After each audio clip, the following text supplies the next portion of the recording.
সন্তানের মুখে যদি মা খাবার তুলে দিতে না পারে, সেই পরাজিতর মা বেঁচে থাকা আর না থাকা সমান কথা। যাই হোক, আল্লাহ তাআলার অসীম রহমত এ পর্যন্ত আসা। আর আমি যখন জেলে দেখা করতে যাইতাম, আমার ছেলেটা ওর বাবারে চিনতো না, কথা বলতো, তারপরও বলতাম বাবার কাছে যাব, বাবার কাছে যাব। বলতাম এই তো তোমার বাবা, না এটা আমার বাবা না, এটা আমার বাবা না।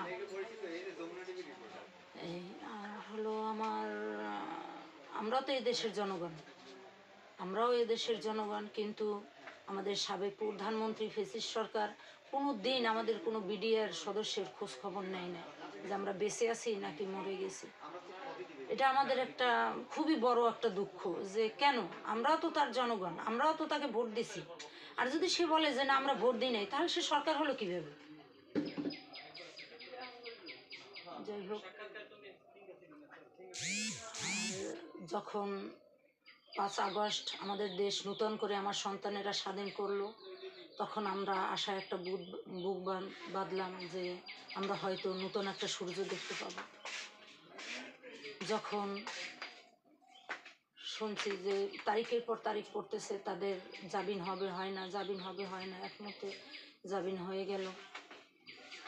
এখন আমাদের একটাই দাবি, একটাই চাওয়া, যে আমরা বিনা দোষে কেন আমরা এভাবে জেল খাটলাম, জীবনটা কেন ধ্বংস করলো আমাদের এই ফ্যাসিস্ট সরকার। এই ফ্যাসিস্ট সরকারেরও আমরা বিচার চাই। কেন আমাদের জীবন নিয়ে এরকম ছিনিমিনি খেলা হলো? এখন একটাই দাবি, আমরা কিভাবে আমাদের চাকরি ফেরত পাবো, আমাদের বেতন ভাতা, আমাদের জরিমানা সহ আমাদের সুন্দরভাবে আমাদের গুছিয়ে গাছিয়ে দেশকে দিতে হবে। কিভাবে আমরা পাবো জানি না, আপনারাও চেষ্টা করেন, আপনাদের উপরও দাবি। আপনাদের সামনে যখন কথা বলার সুযোগ পেয়েছি, আপনারাও চেষ্টা করেন। আচ্ছা, আপনার কাছে আরেকটি প্রশ্ন হচ্ছে যে এই দীর্ঘ 16 বছরে সব থেকে দুর্বিষহ ঘটনা কি, যেটি আসলে এখনো আপনাদেরকে পীড়া দেয়, যে এরকম ঘটনা? দুর্বিষহ জীবন হলো, এক হলো 16 বছর একটা নারী স্বামী ছাড়া বেঁচে থাকা কতটা যে দুর্বিষহ। যে নারী দুর্বিষহ জীবনে পড়ে নাই, সে বুঝবে না, আপনারাও বুঝবেন না, আমি তার ভুক্তভোগী।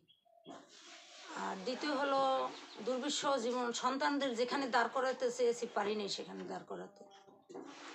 তৃতীয়ত হলো আমার সংসার দিয়ে 26 জন আমার আপনজন দুনিয়া ত্যাগ করছে, মারা গেছে। তাদের এগুলো তারা আমরা ফেরত পাবো না। আমার হাজব্যান্ড কাউকে দেখতে পারেনি।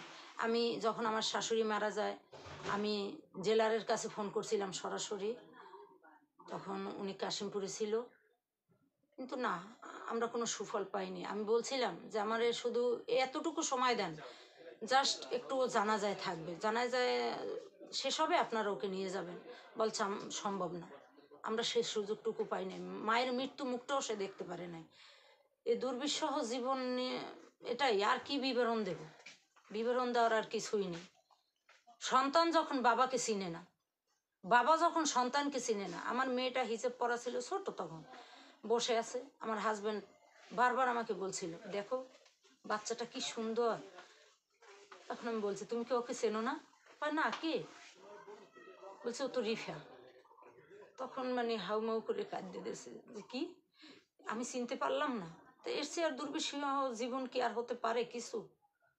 16 বছর পর আজ আমার হাজবেন্ড আমার কাছে ফিরে আসছে, আমার সন্তানের কাছে ফিরে আসছে।